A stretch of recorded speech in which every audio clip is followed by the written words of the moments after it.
Sup, epic humans. And to make the editing very simple, I'm just going to be reading from what I wrote here to make things simple. So I realized why I need to make this video. Since this is the first time I'm making this type of content, I never realized how much refining I need to do to explain everything. Because I finished my proof a couple of days ago, so I'm trying to make the summary before the actual video because it is way easier to get my thoughts out here, way easier to make because I have to do less editing. So right now, this video is basically an essay without evidence. So gaze upon all this I wrote. And if you want to slow down for some reason, just look at what I wrote. I'm just letting you know that this is not finished yet. I have to do some editing and revising to all this. Because I did write this a couple days ago, as I just explained. But it's not going to prove everything yet. So yes, I'm spoiling what I wrote in case the haters with small brains, yes, I'm disrespecting them, they deserve it, say my evidence is too wordy or get lost in all the facts. I'm like hitting them with all. And also this applies to the fans too. There are also some low IQ fans that also don't understand everything I'm saying. So I will promise that everything I will say will be proved. But for right now, I'll cut out the deeper meaning of my evidence. In all honesty, I'm giving haters and critics an excuse not to watch my official video, but they will have to believe everything I say in this video because that video is just gonna be nothing but proof. So just before I get into this, I just want to say that you can either read this if you don't want to hear me explain it, or I'm just gonna explain it in case you don't want to watch the video. I'm literally just doing this in a format, so if people are like running or they have to do something, but they can listen to me speak, that would be nice. Or if they just want to read it and get it over with, yeah, that can work too. Okay, so I'm explaining. Natsu and Erza are best examples for being members of Fairy Tail. Erza is heavily accused of plot armor in the final arc, and I'm referring to her shattering the meteor, which I think is downright false, and here's why. Erza has been very strong since the first season. If you recall how strong she was in the Phantom Lord arc, we know she has more potential than this. Because in the Tardos arc, we see how much body armor she had. Yes, recall that fight, please. Also, her weapons are magic-based, and she can use her power to increase the power of the cuts and wounds she lands. I'll get into the Pictionary part of that later. So if this has all happened before the final season, then I believe people will just brush it off like it never happened. Now, Erza is showing new armors in this final season, which means she trained and got even stronger since then. Erza losing a couple of her bones once again, because this happened in a fight with Kyoka, does not mean she can't use her magic and be unable to damage an enchanted meteor. We can't affect the fact that Erza still asks for help from Makarov, something Natsu and Wendy did in the previous arc, giving her an even further boost. Don't brush that off, by the way. It's pretty important. We also must realize how much magic Irene used between using Universe 1 and the Berserker to affect mass quantities of matter. So when she used Deus Sema, her meteor was enchanted to an extent of her magic power, which was limited. Because most likely she was recovering after using those spells. So this is where Erza did have enough magic to destroy it, thanks to Makarov, and the reason she was so strong in the previous battles. So Mashima not representing her power in the final season in the form of destroying that meteor would actually be a poor writing to this battle. So in all regards, why must these haters forget what Erza has accomplished to the point of calling it plot armor, when in fact, she had the power and skill to destroy it all this time, whether or not her bones are broken. So that is the lore on how Erza destroying the meteor and her mom out of a dragon state. But don't forget that these thoughts are all summed up. I have a lot more ideas on this subject that I'll get into once this video, the full video is out. So I'm seeing many scars of hate come from the fact that nobody in the guild dies, although there are plenty of deaths outside the guild, peeps. But once again, people forget the lore. Erza came close to dying in Season 1, made me realize the guild does not function without all of its members. Mashima's theme of the guild being strong through bonds, which would be destroyed if any character in the guild dies, and like, this is just basic common sense for how Mashima wrote his story. So in the final arcs, many characters come close to dying, but this is because they were, in fact, saved. I'll get into all of them now. Mest saved Wendy from his knowledge on face. Carla gets saved because Demaria can't unfreeze time for anyone, and then Wendy just saves her. Gagio would have never died from being sent to hell, because that's literally the place. So Universe 1 obviously got him out of there, because he was actually in there, most likely. Beer Jane was obviously saved from Brandish, who was siding with Fairy Tail. Gray was saved from Juvia, obviously. I don't think anybody's upset about that one. But, I should say it anyway. Wendy was always in that area, okay? We need to understand that. And he needed Carla to spot Julia from almost dying, because I'll get into that in my full version. In Makarov, let me explain this one, because you people are upset. Can't die from using Fairy Sphere just because he used it on a bunch of people. Mavis is clearly wrong on her information, because Mavis literally made up the fact that it used life energy. That was never a thing before this arc. So Mavis is clearly wrong in her information. As when she used it, made her immortal. And when Loxus also used Fairy Sphere, it took a lot of magic. So how does using a lot of magic kill you anyway? Like, that's never been a thing in Fairy Tail. How? So Makarov clearly had limits, which is why he could not take out the whole army. Because, when they were explaining things, Irene realized that not all their army was destroyed. So this is why Mashima should not kill off guild characters, as it would be poor writing to what he has written in the previous arcs. He has a good reason for every character to survive. So in the comments, people claim that Fairy Tail does the same stuff over and over again. I will explain, and here is me proving them wrong. I'll explain the most similar looking fights, then differentiate them. These fights are all about Natsu, so Natsu versus Jalal, Natsu versus Zero, and Team Natsu versus Hades. All these actual fights I'm pointing out is where he gets power-ups. Starting with Natsu versus Jalal. Natsu could not hurt Jalal at the start of the fight. It was best for him to use his Dragon Slayer senses to find a way to gain power. And while mostly he did this off-screen, because something else was going on, he must have known about the consequences of eating the etherized tower that Jalal created. But most likely, he never lost this power. People think he lost it. No, he never lost it. Because he used a lot more magic in his fight against Loxus in the next arc. Okay, now leading on, in Natsu versus Zero, it was totally in Jalal's character to redeem himself, as he used all of his magic to create the Flame of Rebuke for Natsu to consume. What makes this fight so much different from Jalal's fight for Natsu was Zero being way more skilled at using his own destructive power than Jalal. And although Natsu had the power to beat him too, Zero was just outsmarting him the entire fight. Like, if you actually observe these scenes, you'll see Zero being way more skilled than Jalal. So Zero, at the end of the fight though, must have gotten very cocky towards the end of the fight, as he decided to use all of his magic just to make a Dragon Force Natsu disappear. And that was ultimately his downfall. Which finally Natsu figures out a way to counter him by burning all of his magic. So Natsu didn't know how to beat him the entire time, but in the end, he did figure out a way to beat him. Team Natsu alone could not take on Hades because the Seven Kings of Purgatory wore them down a lot, especially with Makarov barely helping. So we should know how Loxus arrives mid-fight. He knows it's technically not his fight, so he gives up his power to Natsu for changing Loxus' ideals back in his own arc. Which is good character development, by the way. Natsu having his own magic increased by a fat amount is strong enough to drive Hades into using his war armor. Grim War Heart. That is what it's called. I may have misspelled it right here, but that is what it's called.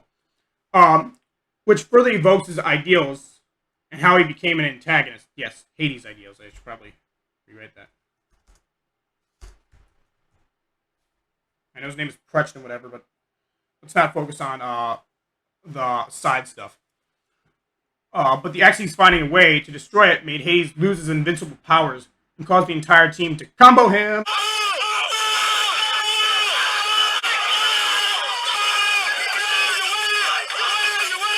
This is the legitimate summary of the three battles Natsu explaining Natsu getting the 3 power-ups in semi-similar ways, with different results in each battle. So ultimately, you haters need to observe more before making bold claims. Okay. But leading to my next point, I also can cover the results of each arc because people love to claim nothing happens at the end of each arc. Take Endless, one of the arcs that has nothing to do with Zeref and has a lot of plot relevance. First, it's one of the world-building arcs, showing Mashima can expand the world of Fairy Tail in his own way compared to other anime. I'm just like, people love to compare Fairy Tail to other things, so here's Mashima world building. This arc, though, specifically was climactic to Mystigan, who, besides being a really good member of Fairy Tail, also had to deal with the anima eating Magnolia ever since he was a child. So when this arc resolves, the outcomes become quite obvious to the lack of attentive haters that love to criticize these things. Let's see.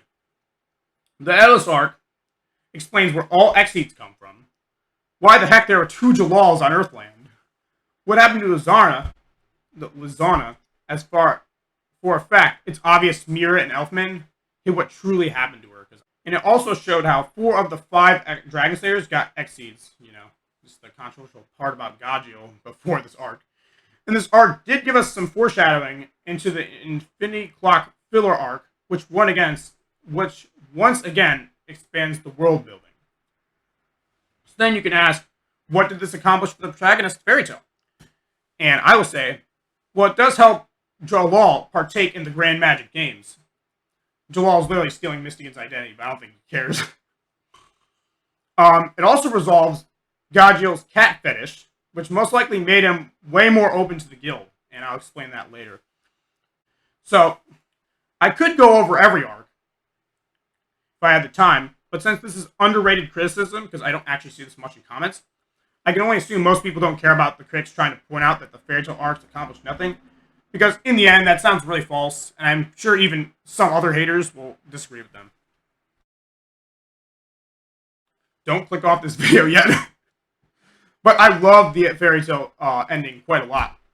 Even for being rushed, because people are cutting slack. I've seen comments on this. They say that Mashima had to rush the ending. The lore really backs up the ending quite well, if you really look into things. It starts with Makarov waking up as Zeref and Mavis are finally true to their feelings and their spirits die. Because technically their physical bodies have not. And the curse has not been lifted from Acnologia. I can't say the name, I'm sorry. Okay, these so far have been unrevealed to how truly strong Dragon Slayers are. As far as Acnologia goes, he easily shows off that anything threatening towards him could easily be eaten to make him even more overpowered. It's totally fitting for a final villain. Even the origins make it seem obvious that he can do these things. But I don't feel that Acnologia needed to eat this to destroy the entire world, as his usual self would not randomly run out of magic just for using too many eternal flares. But him eating the Time Rift was his downfall because of how much magic it gave him. This man literally ate the concept of nothingness, which was to destroy his existence. That's gotta be like one of the fattest magic power gains of all time. In my eyes, it's kind of like Zeref gaining Fairy Heart, and Fairy Heart was said to have infinite magic, and that's displayed in its own way that I'll show soon. So it's obvious that the space between time being consumed caused him to have too much magic power even for him. So he captures all the Dragon Slayers just to get their magic to stabilize his. Which, if you did not realize, he needs them in their crystals to extract that. So that's kind of why he didn't kill them off like he killed Serena and all the other dragons. So he had to knock them out just to recrystallize them. And now skipping to the point where he was on the verge of Acnologia knocking them all out, Natsu stands up to oppose Acnologia's view on dragons, in which it was the time Wendy, or maybe all of them, I don't know, communicates to all the Dragon Slayers. They're all talking to invest their magic power into her enchantments and cast it on Natsu. We have seen capabilities of each Dragon Slayer, and we should multiply that by 6 to give a perspective on how much magic power Natsu gained thanks to Wendy. For the fairy sphere part, that also contributed to beat Acnologia, we need to understand that trapping him caused his two entities to stop his time flow, just like what literally caused the 7-year time skip to begin with. This happened at the same time Natsu was charging up all that power he just obtained into a dragon-sized fist for Acnologia to take a direct hit from. He couldn't consume the magic power because his flow stopped. His time flow stopped. We should realize what now, here's a little more like the fact that that actual punch didn't really hurt him, but it did something a lot more special that no one actually willing to look into. So we should realize what keeps Acnologia alive for 400 years, which is quite obvious. His dragon-like features he gained from gaining Dragon Slayer magic and being hit with a fat amount of it should pretty much slay all the dragon-like features he's ever had. And this most likely will make him turn back into a normal human. And since humans can't survive probably over 200 years, then most likely he's going to die of old age. Let's see. Now, Mashima doesn't really tell us this because he most likely was busy rushing it, because I heard Mashima had to rush the ending. But this pretty much makes sense to how Acnologia was defeated. Not by magic, but by his Dragon Slayer abilities being slain by the actual Dragon Slayer magic hitting him directly. And this caused him to perish of old age. So, that's kind of why he died in one shot. Like, he didn't... It wasn't the power overload that made him disintegrate. No, he literally died of old age. Here's the reading of the fact that if Acnologia was actually 20 years old, let's just say he looks 20, he would have not died from this Dragon Punch. Because even if this dragon-like features were slayed, his useful body would not perish. Because despite how much magic he was hit directly with, there were no scratches on him. Like, if you noticed. Like, of course, the pain of literally getting your dragon organs being slain was shown on him getting hit. But his body didn't take any damage from that, and we already know why. So this pretty much signifies exactly how strong he got over the 400 years of constantly murdering dragons. So that's kind of why the Dragon Slayers weren't ready to fight him. I don't know. Like, in the Fairy Tail 100-year quest, I don't even think the Pentadrakes could hurt him. That's just my thoughts. And, you know, we have underrated Mage saying that, saying they're on equal terms. I don't know, buddy. Okay. So overall, after looking into the lore of Fairy Tail, I'm massively disappointed with every hater of Fairy Tail. I'm even more disappointed with the fans as well. Because no one has ever realized the lore of Fairy Tail truly affects the outcome of most of these fights. But before any of you comment that I forgot something in my statements, remember that I'm making a non-summed up version of this, where I'll display my evidence in full form, ultimately making the the next version much longer than whatever how long this video is. But in the end, I would love to discuss other topics you people have in mind about Fairy Tail's flaws, because these are the main ones I saw off the internet. But there are more that are hiding in the shadows that no one wants to talk to me about. So leave in the comments so I can extend my script and debunk all that in my full version. And if you don't take what I just said seriously in this video, then prepare to get destroyed in the full version, which is yet to come. Thanks for watching.